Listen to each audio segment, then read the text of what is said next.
कल क्या है? 15 अगस्त। 15 अगस्त को आप क्या पढ़ेंगे? सारे जहां से अच्छा, जोर से बोलिए, हिंदुस्तान हमारा। खुदा की कसम यही हकीकत है, सारे जहां से अच्छा हिंदुस्तान हमारा।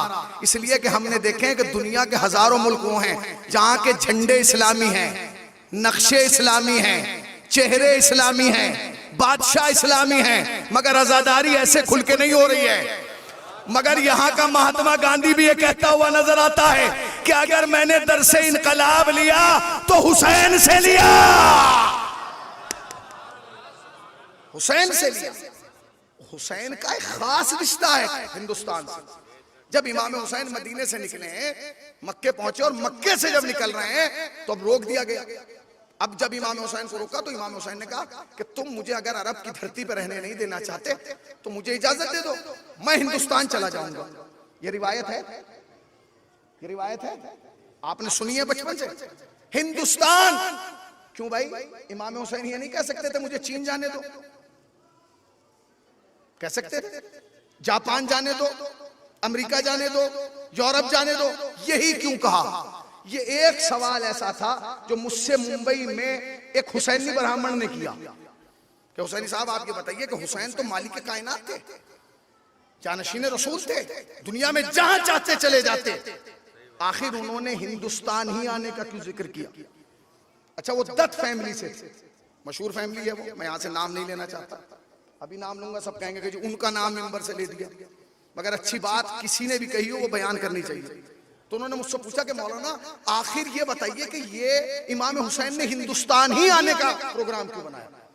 मैंने कहा भाई मुझे नहीं पता, आप बताइए। कहेंगे नहीं नहीं, मैंने कहा नहीं मुझे नहीं पता, मैंने नहीं पढ़ा तारीख में। तो उन्होंने मुझे एक बात बताई, कहेंगे सुनिए, जो ईरान का बादशाह था वो पारसी था, उसकी 2 बेटियां थी, एक बड़ी एक छोटी। बड़ी का नाम था मेहरबानो, छोटी का नाम था शहरबानो। तो वो जो मेहरबानो थी उसकी शादी हिंदुस्तान में एक बादशाह से हुई जिसका नाम था चंद्रगुप्त। उसकी शादी कहां हुई? हिंदुस्तान में चंद्रगुप्त से, बादशाह से। और वो जो छोटी बहन थी उसकी शादी हुई इमाम हुसैन से जिसका नाम था शहरबानो। और किया आपने? कितना पुराना रिश्ता है हिंदुस्तान का और हुसैन का, देखा आपने कितना पुराना रिश्ता है। हो गई शादी। जब इमाम हुसैन को मदीने से निकलना पड़ा तो इमाम हुसैन ने बहुत सारे लोगों के लिए खत लिखे। हमने तो एक ही खत सुनाया ना कल जनाब हबीब का, सारे खत मौला इमाम हुसैन ने खुद लिखे, मगर एक खत सैयद सज्जाद ने लिखा। वो किसको लिखा? वो चंद्रगुप्त के बेटे के नाम लिखा। वो कौन था? वो जनाबे, क्या हुआ भाई, क्योंकि जनाबे सैयद सज्जाद हैं शहरबानों के बेटे। अब जो मेहरबानों का बेटा होगा वो आपस में क्या होगा? भाई हो गए हैं? क्या हुए भाई? तो उन्होंने उसके नाम, जो तारीख में उन्होंने नाम बताया, जो मेरे जहन में शायद समंदरगुप्त कुछ करके ऐसा नाम है, हाँ समंदरगुप्त नाम से उसको याद किया गया, खत लिखा गया। वो उस वक्त यहाँ बादशाह था। तो इमाम सज्जाद ने उसे लिखा कि हम मदीना निकल छोड़ के इराक की तरफ जा रहे हैं और शायद मुश्किल है अब हमारा वापस आना, लिहाजा हमारी मदद के लिए तुम चले आओ। तो उसने फौरन यहां से एक लश्कर तैयार किया और तैयार करने के लिए इराक रवाना कर दिया। अब ये जो मुझे वाकया सुना रहे थे ये थे दत्त फैमिली के। उन्होंने जो पूरा वाकया सुनाया उसकी वजह क्या थी वो सुन लीजिए। वो कहने लगे कि वो खुद तो गया नहीं, उन्होंने एक काफिला बना के, एक लश्कर बना के वहां भेजा। जिस इंसान को उस लश्कर का सरदार बनाया उसका नाम था राहिब दत्त। उसका नाम क्या था? राहिब दत्त। वो वहां जब पहुंचे, जिस वक्त कूफे में पहुंचे, उस वक्त इमाम हुसैन शहीद हो चुके थे।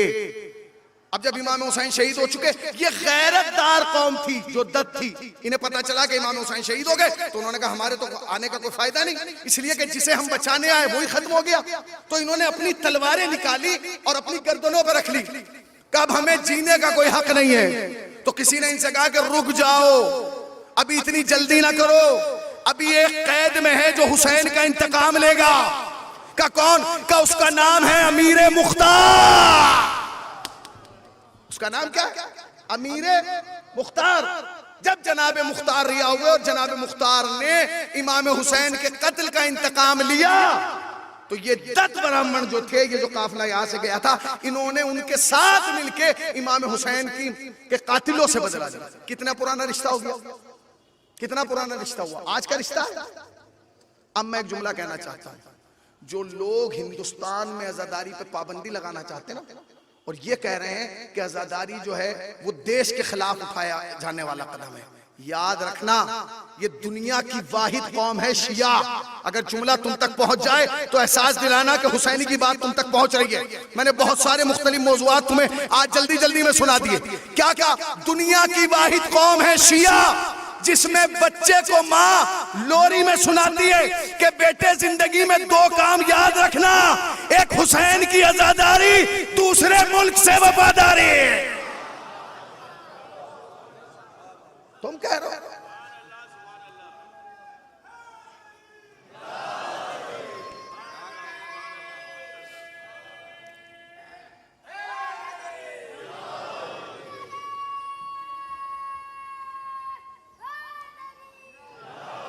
हिंदुस्तान दुनिया का वो, दुनिया में आप कहीं भी जाएंगे आपको आजादारी करते हुए सिर्फ शिया नजर आएंगे, ज्यादा से ज्यादा हमारे बरादरान अहले सुन्नत।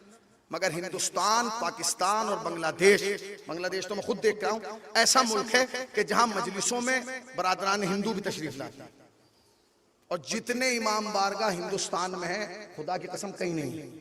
आप चले जाइए, चले जाइए। आज मैंने एक ऐसे ही देख रहा था हिंदुस्तान के हवाले से, तो एक कलाम मुझे मिला, मैं चाहता हूं वो भी आपको सुना दूं। एक सलावात पढ़े पर मोहम्मद वाले मोहम्मद।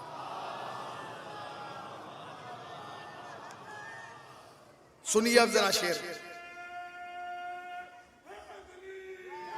मुमताज भाई शेर सुनिए। बस एक ऐसा मुल्क है सारे जहान में, बस एक ऐसा मुल्क है सारे जहान में, जिसकी सना मिलेगी हमें हर जबान में। सना समझ गए? तारीफ, जिसकी सना मिलेगी हमें हर जबान में।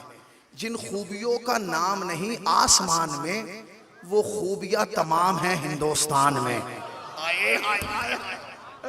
जिन खूबियों का नाम नहीं आसमान में, वो खूबियां तमाम हैं हिंदुस्तान में। आवाज या हुसैन की सारी फिजा में है, आवाज या हुसैन की सारी फिजा में है। मातम की घनगरज इसी आबो हवा में है, मातम की घनगरज इसी आबो हवा में है। अब शेर सुनिएगा, जिनको तारीख याद है जन्नतुल बकी की वो सुन लें। वो कहते हैं, फैसल जो बादशाह था कातिल उसूल का, फैसल जो बादशाह था कातिल उसूल का। सऊदिया समझ गए ना, जिसने जनाब जहरा की कब्र गिराई उसका नाम फैसल था। वो कहते हैं, फैसल जो बादशाह था कातिल उसूल का, फूलों के रास्ते में था काटा बबूल का, दुश्मन था वो रसूल का आले रसूल का। पूछो कि क्यों गिरा दिया रोजा बुतूल का, पूछो तो क्यों गिरा दिया रोजा बुतूल का। आखिरी 2 मिसरे, इतनी जगह नहीं है सऊदी जहान में जितने इमाम बारे हैं हिंदुस्तान में।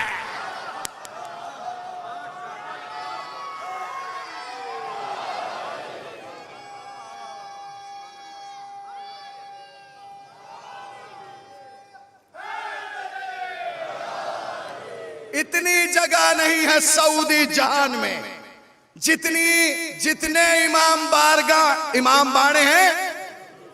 ये गलत है, इसीलिए तो हम कहते हैं सारे जहां से अच्छा हिंदुस्तान हमारा।